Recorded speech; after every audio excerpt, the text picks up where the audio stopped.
بسم الله الرحمن الرحيم عن زيد بن أرقم رضي الله تعالى عنه قال قال رسول الله صلى الله تعالى عليه وسلم في الحديث أنا تارك فيكم الثقلين أولهما كتاب الله فيه الهدى والنور ثم قال وأهل بيتي أذكركم الله في أهل بيتي أذكركم الله في أهل بيتي رواه مسلم۔ نبی کریم صلی اللہ علیہ وسلم نے ایک موقع پر ارشاد فرمایا، میں تمہارے اندر دو نعمتیں، دو مضبوط اور وزنی چیزیں چھوڑ کے جا رہا ہوں، ان میں سے ایک ہے اللہ کی کتاب۔ پھر حضور علیہ الصلاۃ والسلام نے فرمایا اس کے اندر ہدایت اور نور ہے۔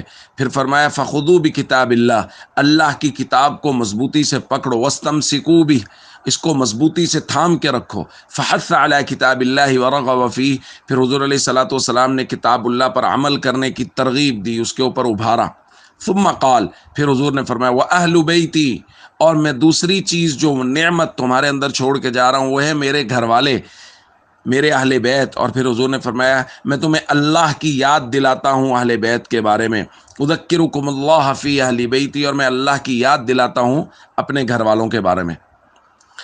دوستو، ہم نے صحابہ کرام کی پیروی کے متعلق کچھ باتیں پڑھی ہیں، اس کے بعد اب ہے اہل بیت، ان کا ذکر۔ اہل بیت سے مراد سب سے پہلے ازواج مطہرات، نبی پاک صلی اللہ علیہ وسلم کی مبارک بیٹیاں، سیدنا علی رضی اللہ تعالیٰ عنہ، سیدہ فاطمۃ الزہرا رضی اللہ تعالیٰ عنہ، سیدنا حسن، سیدنا حسین رضی اللہ تعالیٰ عنہما، یہ نفوس قدسیہ اہل بیت کے اندر داخل ہیں، اور اسی طرح ان کی اولادیں۔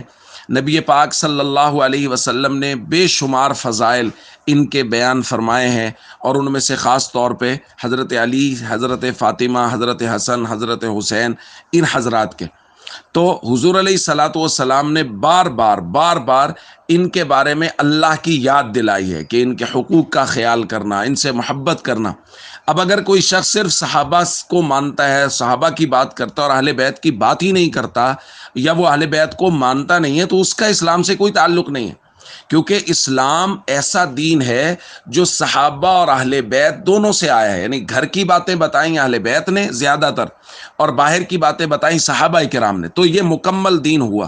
بعض لوگ صرف صحابہ کی فضیلت بیان کرتے، ایک حدیث صحابہ کی فضیلت میں یا 10 حدیثیں صرف صحابہ کی فضیلت کے بیان کی اور صرف صحابہ کے فضائل کو ہی مانا، اور کچھ لوگ صرف اہل بیت کی فضیلت کو بیان کریں گے، صحابہ کی فضیلت کی حدیثیں چھپا لیں گے، تو وہ لوگ بھی غلط کرتے ہیں، لوگوں کو گمراہ کرتے ہیں۔ اس لیے ہمیشہ صحابہ اور اہل بیت دونوں کا دامن تھام کر رکھنا چاہیے، محبت اور پیار کا رشتہ رکھنا چاہیے، تاکہ قیامت والے دن ہمارا حشر صحابہ اور اہل بیت کے ساتھ ہو۔ السلام علیکم ورحمۃ اللہ وبرکاتہ۔